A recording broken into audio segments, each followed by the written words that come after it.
So now I've switched to a different device to try and give a little better impression of what it would be like. And I stopped and took a breath because I needed it. So I'm starting to get wore out already. And I've gone a quarter of a mile maybe, if that.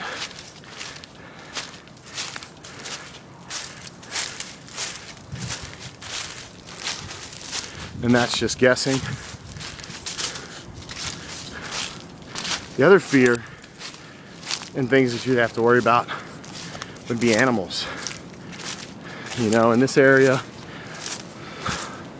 there's usually deer, turkeys, but there's coyotes. And even in some parts of Kentucky and down into the south, you run into bears. So that could even create even more issues. So needless to say, 500 miles of this, minute after minute, would be extremely difficult, especially not knowing your way. I happen to know where I'm going, know where my destination is, and I'm still struggling because I'm not taking a path, a well-beaten path, because I'm trying to avoid that, as the slaves would. But here we've made it to a path, a road.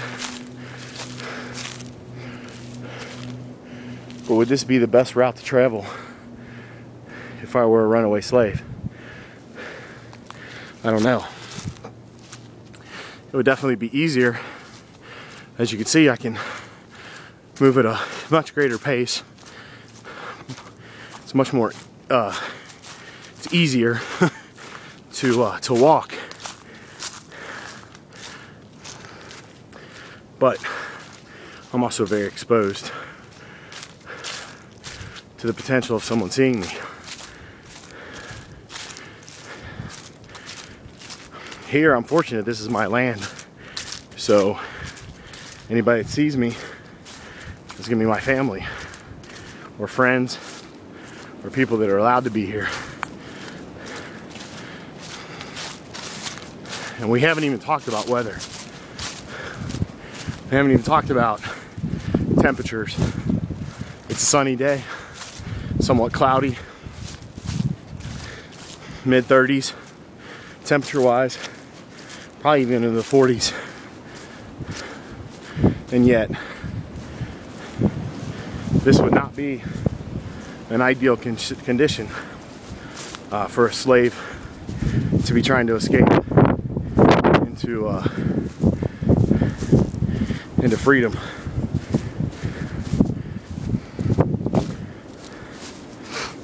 Now I'm just traveling through a field, an open field, and it's going to be inevitable for a runaway to have to cross a field at some point in time, some way, shape, or form, to get from point A to point B. And when you hit these kind of things, these open fields, you're exposed.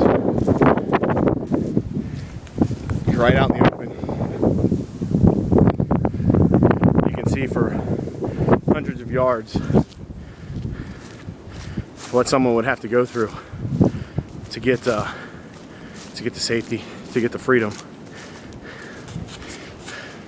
It's an eye-opening experience for me to be able to experience this and think about what it would be like to be a runaway slave and trying to avoid seeing people, being caught, being sent back to a life that was so bad that I had to escape, that I had to run and risk my life and my family to get to safety and get to freedom. And it's moving, to say the least, tiring as well. And these are paths and roads that I've walked hundreds of times. You know, this is something that I do regularly when I go hunting with my father-in-law, with my sons. And yet, this is hard. And I'm walking by myself. I don't have anyone chasing me.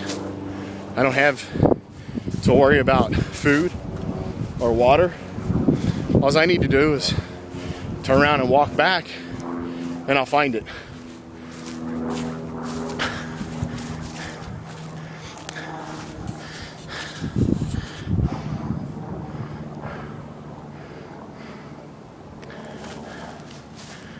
And now, standing in the middle of an open field, runaway slave, I'm lost. Which way do I go? Do I use the sun to guide me? The sun's setting in that direction, that's the west. So that's the west. So I know that I need to go north and head north. And this would be north. But as I head north and travel north, I get into a situation where I'm running out of this open field, which is a good thing and a bad thing. Because as I head north out of the field, I come across more thicket, more tough trails to go through. More and more sticker bushes, thistles, potential trees falling down in these high winds, and just there's so many things that could cause problems. Here's a path. And again, we're in that same situation where, do I follow the path? Not follow the path? The path is easier walking. But is it a potential life-endangering choice to walk a path, to be exposed?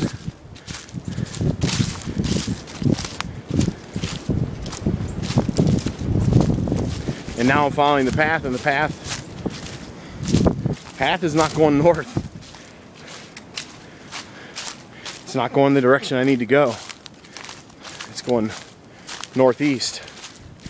The general direction, north, unfortunately, is down this hill and back through a creek, back up another side of the hill. Just a difficult journey. Sad part is, I haven't even walked a mile. And I can't imagine hundreds of miles to freedom.